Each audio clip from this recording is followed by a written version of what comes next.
Hey guys, welcome back to the game room. I'm so happy to have you here. Today we're going to be going over my GameCube collection. Why the GameCube, you ask? Well, it seems to be the most popular retro console out there right now. Everybody's looking for it. It's hard to find the games. Everybody's really enthusiastic about it, and that's what the viewers said they wanted to see. So let's dive right in and get to it.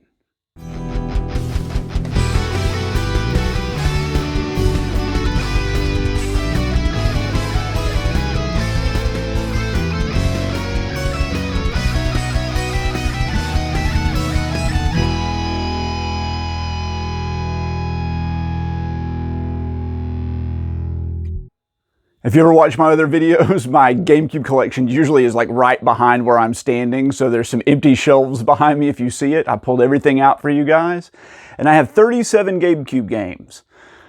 It's not my largest collection by a long shot. I didn't have a GameCube when I was younger. A girl I was dating had a GameCube, and I bought games to play at her house, but you know how things go, we split up, and I didn't really see her anymore, and she kept my games.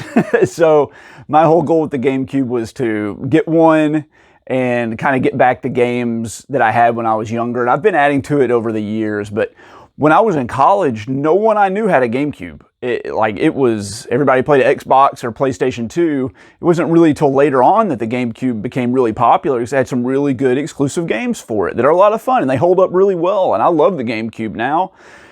Unfortunately, like I said, it's hard to collect for now, and it's always been kind of hard to find GameCube games. Even over the last 15 years, you know, I see tons of Xbox and tons of PlayStation 2 stuff, but GameCube's always been a lot thinner. You know, it didn't sell as well as those consoles, and so it's harder to find the games, and it was geared towards children a little bit more, I think, when it was released, as Nintendo tends to do, and so the kids have like nostalgic feelings for these games when they were little, and when they get older, they just keep them. So more people seem to keep their GameCube stuff than they did keep their Xbox or their PlayStation 2 stuff. They were ready to let that go, but Super Mario Sunshine, no, that's my baby. I'm going to keep it. So it took me a long time to find some of these.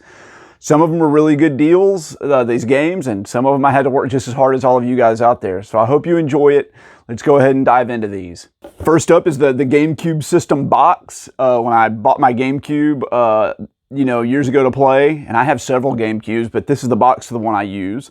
It's just the original box, and here's the console itself in all its glory with its carrying handle. I have the Game Boy adapter, and I have the 4 Wavebird adapters. I used to be able to find those on clearance for 10 or 15 bucks, so these are hard to find these days, but you know, a while ago when I started collecting, they were everywhere. And yes, of course, I have the startup disc for the GameCube Game Boy Advance player, and mine is complete. You don't see it complete very often. I have the slip cover. I have the Game Boy player disc and manual. And all of this stuff I found separately. I found the disc in a GameCube. I found the manual and the case at a pawn shop, and the slip cover was in a trade I did. So it took me a while to find one too, guys. These games are in reverse alphabetical order. When I pulled them off the shelf, I didn't want to shuffle them around. I wanted to keep them in order so I don't have to reorganize them later. So we're going from the end of the alphabet back to the beginning. First game is Wario World. I know a lot of people like it. I've never played it. Lots of games in the backlog. This one I haven't gotten around to yet. By all accounts, it's a really good game. I picked this one up really cheap in a deal somewhere, probably a few bucks. WarioWare, I guess it's called Mega Party Game. I like the WarioWare games. I haven't played this one. It still has the price tag on it when I bought it. It got torn a little bit, but it was like $19.99 or so. I got this at a game store. Tales of Symphonia, the horrible yellow player's choice version. Someone bought this for 20 bucks at a GameStop back in the day. This one I picked up at a yard sale for a couple dollars. Also haven't played it, but the Tales games can be hit or miss. This one I'm not so sure if it'll be great. I believe they just announced a remake of this, or a remaster. I think they're remastering this. I have the player's choice version of Super Smash Bros. Melee. I had the black box version of this, and a friend who's a huge fan of this series had to have it. He traded me like double its value or something to get it. Smash Brothers is a little bit after my time. I like Smash Brothers, but like I didn't grow up playing it, so I don't have that super nostalgic feel for it. Still, it's a really fun series, and this one holds up really well. It's probably one of the better ones in the series. I know people are still crazy about it to this day. Super Monkey Ball 2, great series, super hard.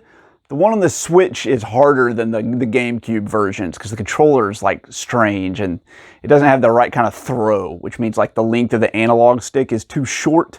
So smaller movements move your character more. And so I find that the GameCube is actually the best system to play the Super Monkey Ball games on because it has like the better analog stick on it. It'll help you out a little bit more. Super Mario Sunshine, like the Mario game on the system. I've never played it. I think I've played every other Mario platformer game, mainline Mario game, but this one, I didn't find this till just a few years ago. And, you know, I picked it up in a lot from a guy, and I don't know how much I paid for it, not much. But I want to try this one out. I know it was kind of much maligned when it came out for being too different with the water pack and all that sort of stuff, but people seem to really like it now. Star Wars Bounty Hunter. I have nothing to say about this game. I've never played it. My copy is really dirty and it has like sticker residue. It's physically like sticky on the front and on the back. I picked this up at a pawn shop a few years ago for $1. I'll get to it one day. Star Fox Assault.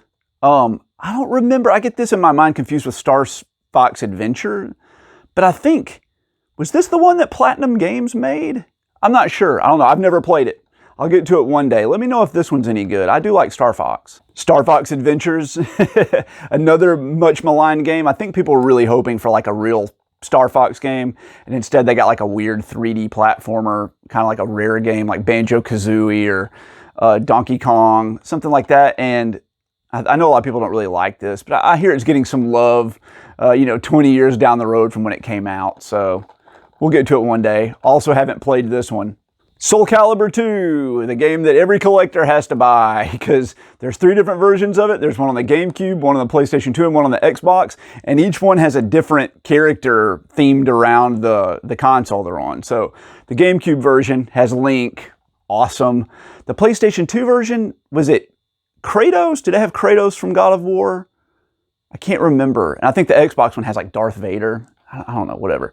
This is the one I like to play the most. And of course I played this. I played this in college, but it was the PlayStation 2 version. Phantasy Star Online. This is like an online MMORPG that came out on the Dreamcast originally, and people were crazy about it. I never played it. I had a Dreamcast, and I picked this one up at, I think, the same yard sale that I picked up maybe Tales of Symphonia or something. I don't know. It was in a big group. This guy was fans of RPGs. I have not played this one.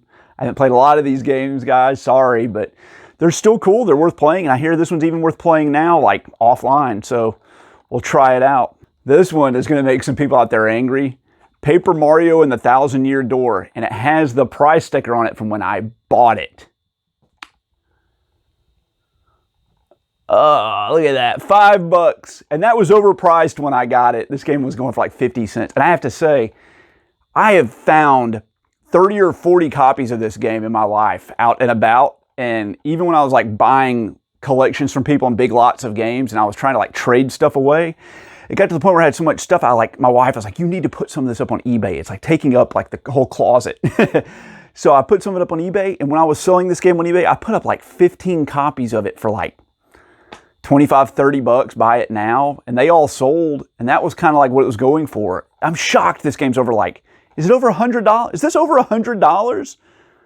Man, this game is like common, like everywhere I see this game. And I guess people just really want it. I've played it. I didn't finish it. I like the Super Mario kind of RPG games with the paper cutout and stuff, but they get a little too cheesy for me. Maybe I'll go back into this one and give it another shot. At the time, it wasn't sitting with me, but I was going through some stuff in my life and I didn't want to play cheery games. I was all, not antagonistic, surly and angry about things. So maybe we'll give this another shot now that I'm in a happier place. Pac-Man World 2. I did play this. This is like a 3D platformer collect-a-thon game. People say it's really good. I don't really like 3D collect-a-thon games that much. I feel like I'm wasting my time just running around these same small areas trying to collect every pellet and every key and Hen's Tooth and Shark's Tail and whatever they have. And this game was kind of like that. It was okay. It handled fairly well, but I like Pac-Man, but I don't like him as like a mascot kind of character. I prefer him to just be a wedge, like a circle with a wedge cut out, waka waka walking across the street, across the screen. This one, it was okay. I looked for this one forever. This was made by the creator of like Resident Evil 4, and it was highly touted when it came out. It was a cheap game forever, like $3 or $4 game. I never saw it. Then it crept up to $10, $20, $30, $40, $50, $60. But I was in a game store and they had it marked at like the old price. It's been sitting there 10 years and nobody bought it. And that's PN03, which stands for Project Number 3. Is that right? Product Number 3. And this looks like a third-person shooter with like a sexy protagonist in it. But it's really more like a rhythm game. Like you're supposed to like shoot and dodge to the rhythm of the music, and it has this like electronic trance music. And this game is not good. Like you can, if you try really hard to find the goodness in this game and you spend enough time with it, you can find goodness and fun to be had in this, but it's a lot of work. And I did not find this game to be very good or fun or interesting. And really, in my opinion, the only thing it had going for it was like the cute main character. But the problem is she's like irritating and annoying and unlikable. So like cuteness only goes so far when you can't stand to listen to the character talk or like move or play the game. This game I had on the PS2 in college, and I played a fair amount of it. I don't remember being very good or like great. It was a 3D fighter, but I picked this one up somewhere cheaply on a on the GameCube, and that's Mortal Kombat Deadly Alliance. It's a decent enough game. It's a 3D flipping Mortal Kombat game. I feel like there's like 150 of these games. It's okay. You know, if you find it for $1 or $2 somewhere, give it a shot. But it's GameCube. You're not going to find it for $1 or $2 anywhere. So just be thankful to have it, I guess. Midway Arcade Treasures. Is this 1 or 2 or 3 or 4 or A or B or something? No, it's just regular old Midway Arcade Treasures. There's so many of these compilation games of Midway games that have like Marble Madness, Clax, you know, Sinistar, Road Blasters. I probably have like 100 of these sitting around, including a bunch of the original games. But these are fun to find when you pick them up for a little bit, you know, for a cheap price, and you play them for a little bit just to relive the memories. But like, how many times are you going to play through Gauntlet 2? You know, but happy to have it. I have not played this. I have this on the Wii. I have it on the GameCube, and this was like a bargain barrel game. I used to see this all the time, and you couldn't sell it or trade it for $3 worth of credit anywhere. Metroid Prime 2 Echoes. Never played this when it came out. I found this, you know, out in my collecting days. I didn't pay much for it. I haven't gotten to it. So one day, same thing with Metroid Prime. I found 100 copies of this game before, and it was worth $3 or $4 up until like 5 years ago. Now everybody wants it. You know what to say about it. I played it on the Wii on the compilation, and I did not like it, and I was not having a good time with it. And everybody told me I was stupid, and they're right. I'm really stupid. For some reason, I didn't know you could like lock on. I don't know how I missed it. Something was going on when I was distracted playing it. I only spent like an afternoon playing it, and I was like, "This game's impossible." I'm just like blindly shooting around the screen with the Wiimote. So after I found out you can lock on and that the game looks really interesting, I added it back into the backlog. So Metroid Prime 2, Metroid Prime 3 it's on there, guys. It's on the backlog. I'm going to get to it eventually, but I'll probably go with the Wii version over this. But when I picked this up, I probably paid $1.50 or something like that for it. Mega Man, the Anniversary Collection. This one's pretty decent. You know, it has all I think the first 1 through 8, the first 8 Mega Man games on this. And it's kind of cool, but the buttons are flipped. Like jump and shoot are backwards from what you're used to, and I don't think there's any way to change it. So it makes it really awkward to play, although I did play through the first couple Mega Man games on here. I have the new compilation on the PS4, which is better, so this is kind of like an obsolete version, but, you know, like most of these games, I paid $1 or $2 for it. Mario Party 7. I've played it. I like the Mario Party games. They all kind of like blend together in my mind.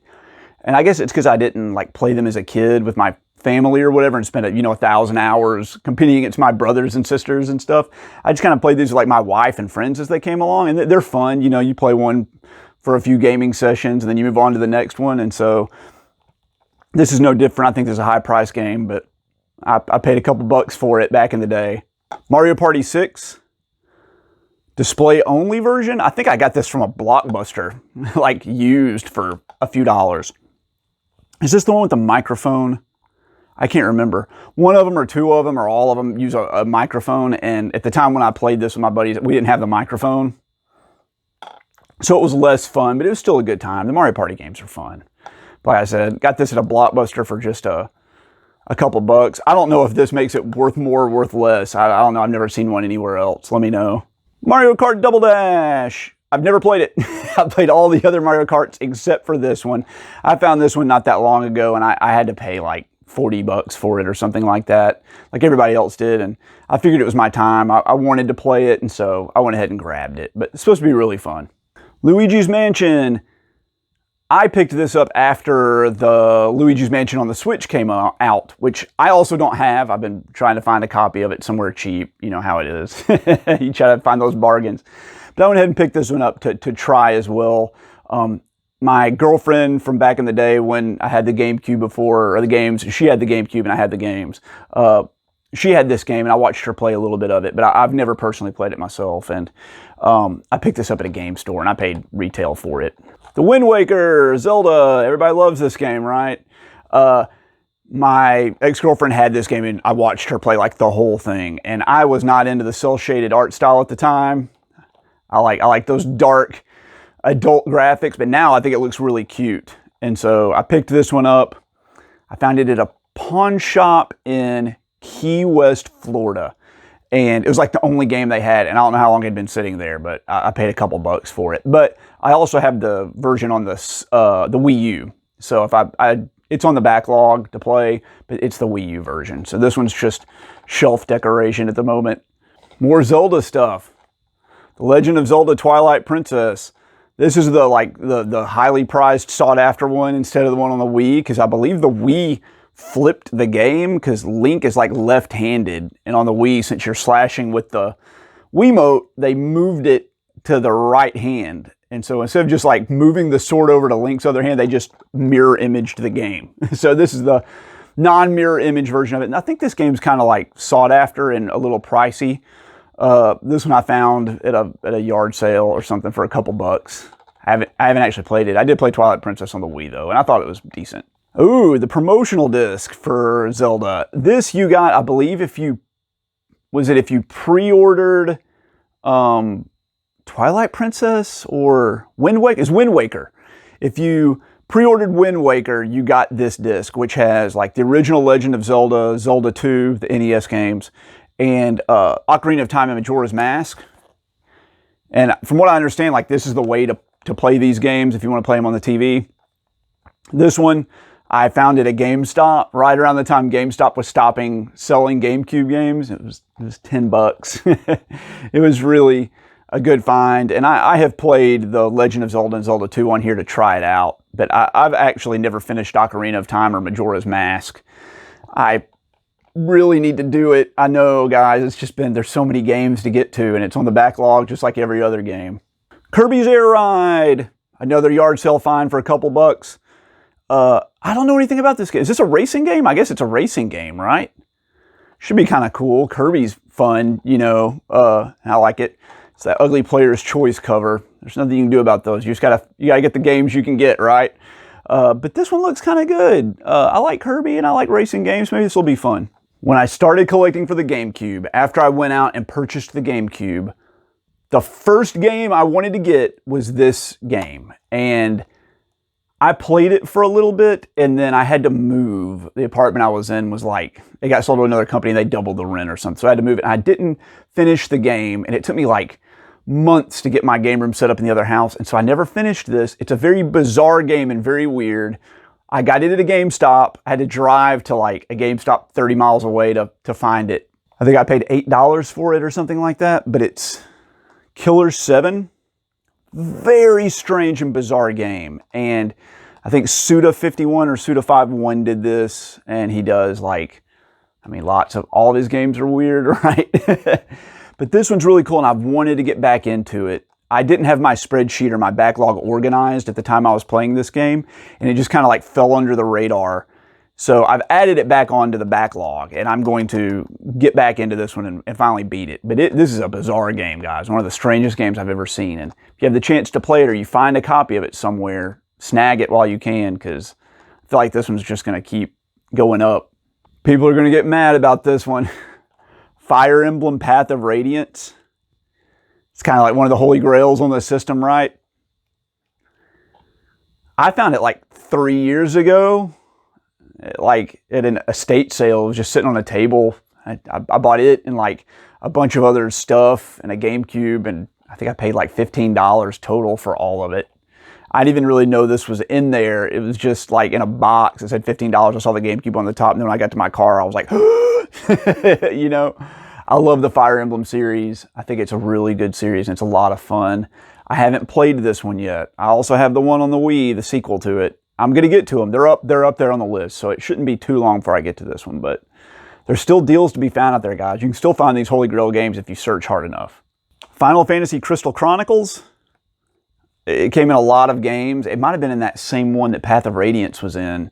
You know, I haven't played it, and I don't really know much about this. I know you like hook up 4 Game Boy Advances to it and do something like that, but it looks like a Final Fantasy game. I like Final Fantasy, but there's only so much you can handle over the course of your life when you've played like the same game over and over and over again. And I really don't like the chibi kind of look of these characters, but it's in the backlog. We'll try it out, guys. Let me know if you like this one or if it's just kind of like, you know, don't waste your time. This is one of the ones that I had back in the day at my girlfriend's house that she essentially stole from me. I remember being really good, but it's super hard, like super hard. And her little TV that she had in her bedroom was so small. I remember like I felt like I was sitting like 6 inches in front of the TV playing this. It runs at 60 FPS, and like even by the second or third race, it's like kicking your butt. But that's F-Zero GX. Back in the backlog. I got this not long before like we broke up, so I didn't really get to play this one that much, and I still haven't gotten to play it since then, but this is in the backlog and I'm looking forward to it. I wonder if my like reflexes are better now or worse than they were back then. Like, so we'll see if I struggle as much as I used to with this. We're to my favorite game on the entire GameCube. I love this game. It was the first game I ever bought for the GameCube. Like I said, my girlfriend had the console, and I saw this at I guess it was a Babbage's or an electronics boutique before it was GameStop, and they had an ad for it, and I was like, that looks awesome. And I remember there were like posters everywhere, and the spot on the shelf, I still remember where on the shelf it was and where the advertisements were, and like they had reserved a whole shelf for it, and I went the day it came out, and they had like 2 copies. So it's weird they like did all this advertising, they didn't have any copies of the games, and like nobody bought it. And when I remember checking out, the guy was like, what is this game? Like the store, the guy working in the store was like, oh, I never knew about this. Anyway, it's a survival horror game. It's really cool. It messes with your mind. And it's, like I said, my favorite game on the entire GameCube. And I love this game. And it's Eternal Darkness, Sanity's Requiem. People like to be hard on this game these days. But let me tell you something. Those tricks that this game does to mess with your mind, they got me. I didn't know it was going to happen. I didn't know that the game was going to like tell me that it was deleting my save game or that my controller was disconnected. Or, like, that stuff got me when it came out. Now everybody knows what's going to happen. You know, like, but think of what it was like to be there originally. Like, think of things that are spoilers to people of the past, but everybody has common knowledge now. Like Darth Vader being Luke's father. Everybody just knows that. But think like if you were seeing The Empire Strikes Back for the first time and you're like, oh my God, who would have thought? You know, that would have blown your mind, but now we don't know. Like, we don't care about that. But this game's like that. Everybody knows about the tricks it does. But when you were there, guys, at the beginning and you went into this blind, it messed with you. And this game was great. I played through it all 3 times with the 3 different builds and beat the 3 different end bosses. Still a lot of fun, still very atmospheric, still a great survival horror game. And don't let anybody put you off on this. Even if it doesn't hold up as well as you would want it to, it's still a great game. And it hits the FIG criteria very well. FIG being fun, interesting, and good. This game's all 3. So, fantastic game. Play it if you have not. I think it's probably pretty expensive, as most GameCube games are, and it's only on the GameCube. So get it. Okay, this next one, I found it at a pawn shop, and I bought it because it looked interesting, only to find out that it's kind of like a sought-after game. Custom Robo. I played a little bit of this by myself, which is probably like not the best way to play it. It seems like it's a better game to play with friends, but it's kind of like a mech game mixed with Power Stone. So you're like in an arena and you have freedom of movement to jump around. It's really hectic, but part of it's like upgrading your robot with different legs and arms and weapons and stuff like that to kind of have your own build. I thought it was okay. I don't know why this one's so highly sought after. I don't know if it's like rare or, you know, people just want to play it or whatever, but somebody obviously bought it at a GameStop and didn't pay much for it, I'm sure, but I also didn't. Like I said, I think I found it at a pawn shop. This next one I played a little bit. It's on my backlog to go back and play it again. And it's Chaos Field, which is a shmup done by, what is the name of that company? Anyway, it's done by the same people that did like Raturgy and Karis, which were both like Japanese shmups on the Dreamcast that have like a really interesting style and a nice flair to them. And they re-released them on the Wii and the Milestone. The Milestone is the company that made them. The Ultimate Shooting Collection. Anyway, they're okay games. This game is on that compilation on the Wii. And let me grab the game for you. This thing. This here on the Wii has this game on it. So I think this is like $20 and I bought it on the GameCube. This is, I don't know, I found this somewhere for like $5, but I played Radio Allergy or Raturgy and Karis on this and reviewed them, but I haven't gotten to Chaos Field. It's the last game on the compilation that I need to play, so they're both kind of in the backlog. And I typically, like, when I have a compilation like this, I don't treat the one game as like one game on the compilation. This is like 3 games. So sometimes a game will be on the backlog a long time as I have to work through all 3 different games. This is my most recent GameCube edition. I found this at a gaming store, and it was like the only GameCube game that had like the original cover. All the rest had like replacement covers or were disc only or something. And this is relatively cheap. And it really shows the state of the GameCube. Like all these other games I found out in the wild for a few bucks here and there. A couple I had to buy, but Blowout, like this looks janky as can be. It looks like it's like a 3D or a third-person shooter or whatever. I don't know. It was just a few bucks, and I was excited to see a GameCube game again.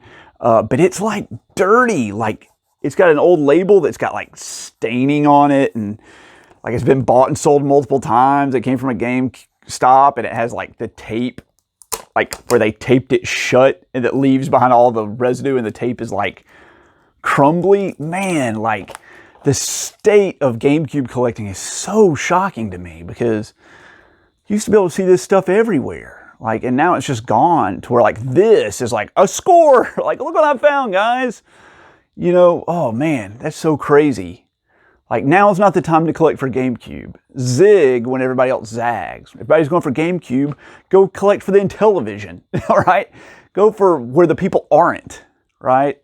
So that's why I try to tell people that are getting into collecting. Don't collect what's hot.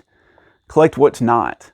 This one's supposed to be a banger. I've never played it. I picked it up in a game store for $20 or something like that, and it's probably highly prized now. I don't know. I think it's an RPG. Batten Kaitos Origins. It's supposed to be pretty decent. I have found this game out in the wild like multiple times, like, and it's always missing one of the discs. It's a 2-disc game. Let me cover this up here. Well, I just want to show this. This has a game store's telephone number in the game case on a sticker, like around the inner perimeter of the discs. There's 2 discs in this game. Here, I'll just kind of see if I can cover it up a little bit. There we go. 2 discs. Sorry. Hide the game store's phone number.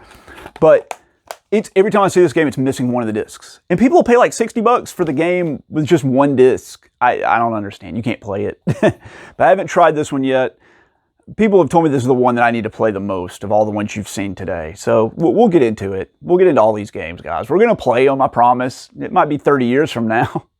All right, we're down to the last one. It's not the most prized, and it's definitely not a last but not least sort of situation. It's just reverse alphabetical order. This game has the price on it from when I bought it. It wasn't that long ago, and I'm just shocked to see how well this game's doing in terms of value. But this is sealed, and it's Alien Hominid. And I paid $22 for it. I want to play Alien Hominid. I loved Castle Crashers. I thought Castle Crashers was a great game, and it's my #1 game that I want to have released physically. Before that, it was Cuphead. I wanted a physical copy of Cuphead, but that's already come out. I've already pre-ordered it, of course. But Castle Crashers, no word on that. And this one, it's supposed to be really cool. I can't open it now. Like, what am I going to do? Just like bust this seal? So if anybody out there has like a open copy of this in decent shape and they want a sealed copy, like message me and I will trade with you and you can give me some other value on your end to make up for this piece of plastic that adds so much worth to this game. All right, the GameCube's done. We went over all the games for it that I have. It's a smaller collection.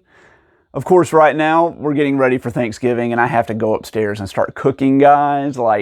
So I tried to do a smaller collection today. I didn't have time to get into the PS4. I've got like 500 games on the PS4. That's going to be like a 5 or 6 or 7 part video. But I hope you guys liked it. I really enjoyed sharing this with you, and I love sharing my collection with people. That's the reason it's here, is to bring back those memories for everybody else, not just for myself. And so I hope you liked it. Let me know what collection you want to see me do next. The holidays are coming up. They'll be busy, but there'll be some downtime as well. And so if you haven't already, like the video, comment, and please subscribe. We're really pushing to get to that 1,000 subscriber mark. I would love to do that to get monetized so I can like pick up some interesting stuff to show you guys and share with you. So help me out with that. And like always, guys, thanks for the support, and I'll catch you next time.